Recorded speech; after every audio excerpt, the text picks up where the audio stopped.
Buenas tardes, mi nombre es Vicente Alejandro Mundiel Gómez y en el presente video les voy a hablar sobre la comercialización de café como parte de mi trabajo de investigación para el curso de comercialización agrícola.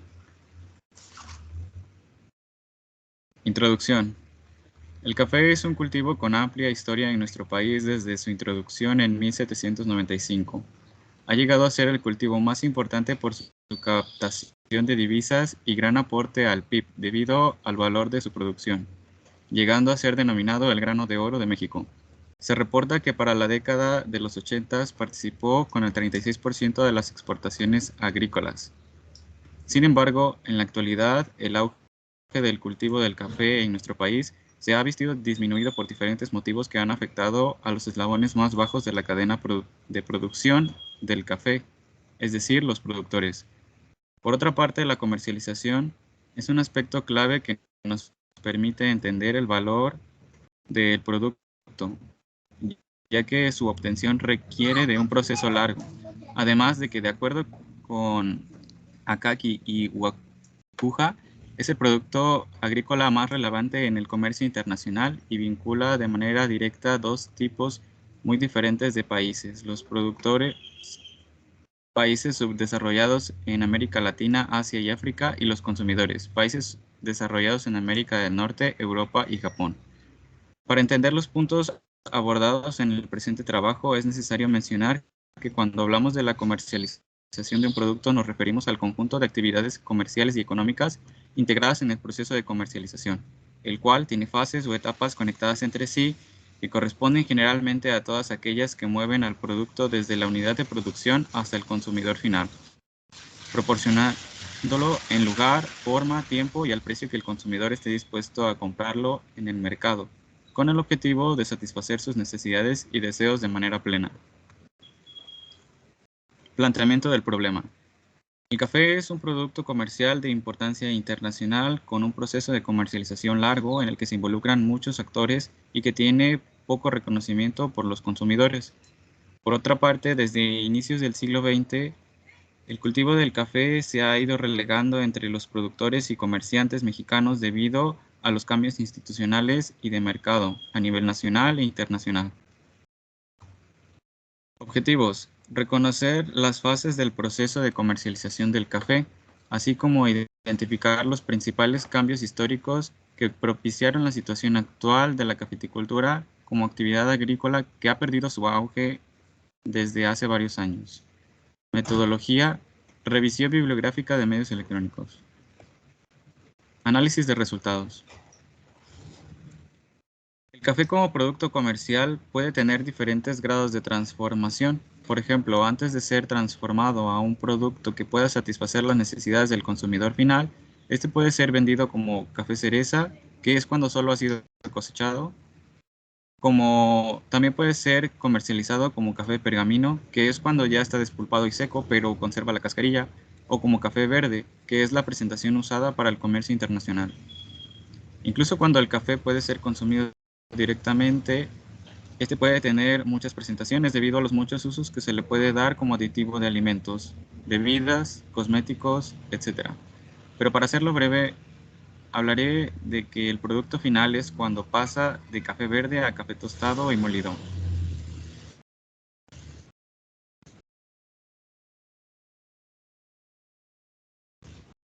siendo la primera la más usada en nuestro país y consiste en recolectar los frutos maduros.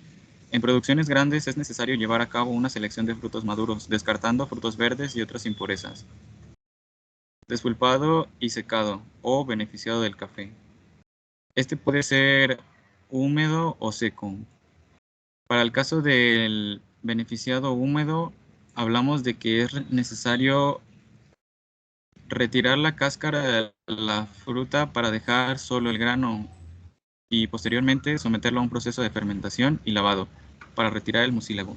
Después se seca hasta alcanzar un porcentaje de humedad del 10 al 12% y de esta manera obtener el café pergamino. El café verde se obtiene cuando se retira la cáscara. Trans- Tostado y molido. Consiste en dorar el café verde hasta que se obtiene el típico color y aroma del producto.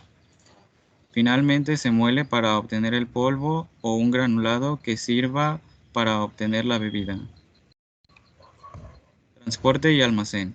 Existe una norma oficial mexicana F-187 SFI 2012 que establece los lineamientos para el almacenamiento y transporte del café que garantiza la inocuidad del producto, así como la conservación de sus propiedades. El café tradicionalmente se almacena y transporta en sacos de fibras como enequén con un peso de 47 kilos cada uno. Durante todo el proceso existen condiciones específicas desde la altura que se encuentran las plantaciones de café hasta el grado de molido, y cada una es definida por los gustos y necesidades del consumidor final. Eventos importantes en la historia del café. Contexto histórico e internacional. Por casi 30 años, el café estuvo sujeto a un régimen de control de los volúmenes comercializados llevado a cabo por los países productores y algunos consumidores, en el marco de lo que se conoce como los Acuerdos Internacionales del Café, organizados por la Organización Internacional del Café. El primero de dichos acuerdos fue firmado en 1962, lo que permitió la fundación de la Organización Internacional del Café, siguiéndole acuerdos en 1968, 1976 y 1983.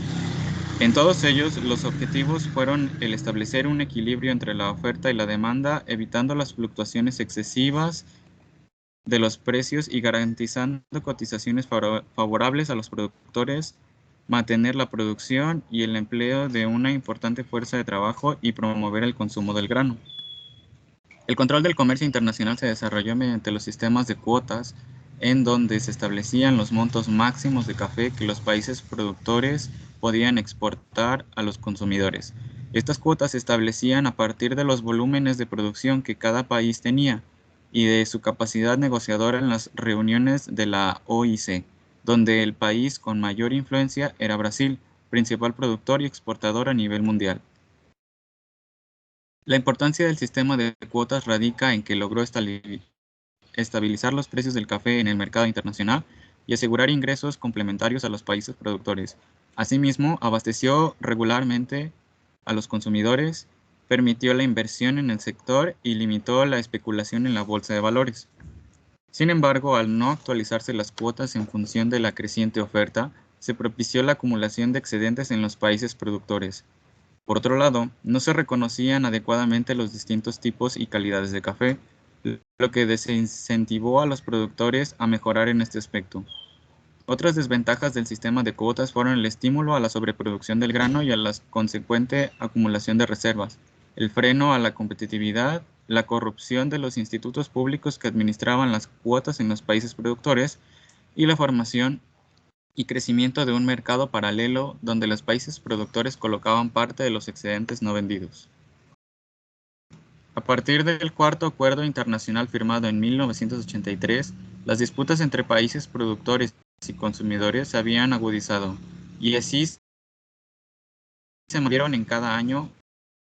Finalmente, cuando este tenía que renovarse en 1989, no se consiguió un consenso, y a partir de entonces el mercado internacional se liberalizó, desapareciendo muchos de los institutos del café en los países productores y con ello su posibilidad de almacenar inventarios del grano.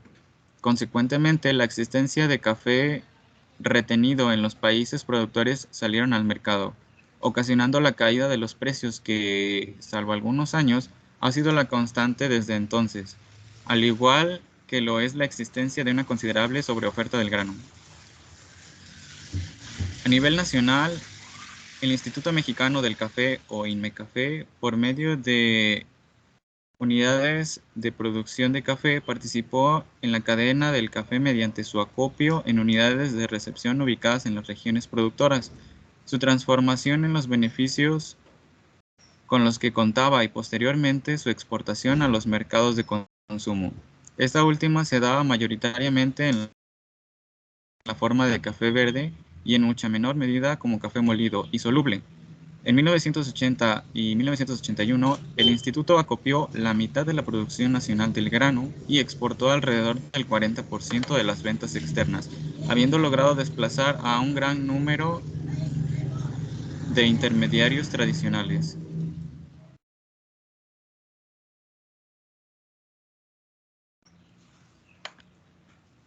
En 1989 inició su desaparición y fue sustituido por el Consejo Mexicano del Café. Bajo dicho consejo deja de existir la participación pública de la comercialización del grano, la cual queda exclusivamente en manos de agentes privados, nacionales y transnacionales, quienes han adoptado un sistema de compra del café a partir de la calidad del grano, imponiendo castigos con base en el número de defectos encontrados en muestras aleatorias de cada saco comercializado.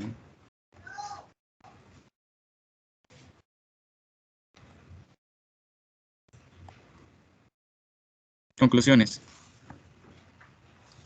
En este contexto, es posible observar cómo la repartición de los ingresos ha sido desfavorable a los productores durante el periodo de liberalización, al trasladar una parte importante de dichos ingresos a los agentes comercializadores y tostadores.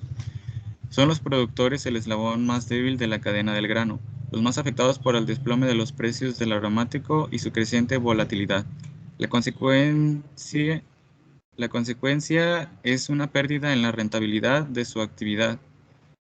Esto ha traído un descenso en los volúmenes de producción que, tal como lo muestran las estadísticas oficiales, han pasado de un promedio de 4.8 millones anuales de sacos en los años 80 a 3.8 millones en el ciclo 2004-2005. Paralelamente, los rendimientos que alcanzaron pasaron de 8.5 quintales por hectárea en promedio a 5.1 quintales.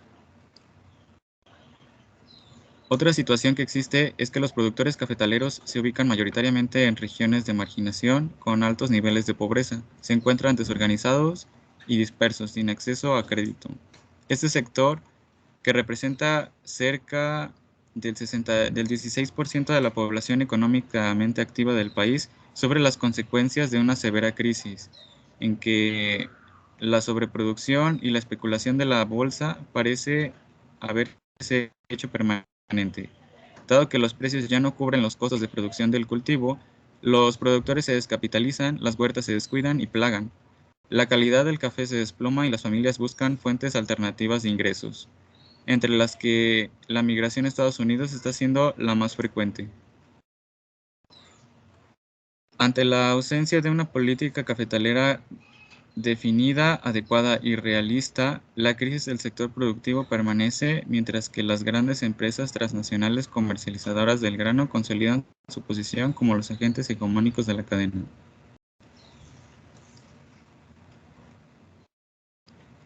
De mi parte sería todo. Gracias por su atención.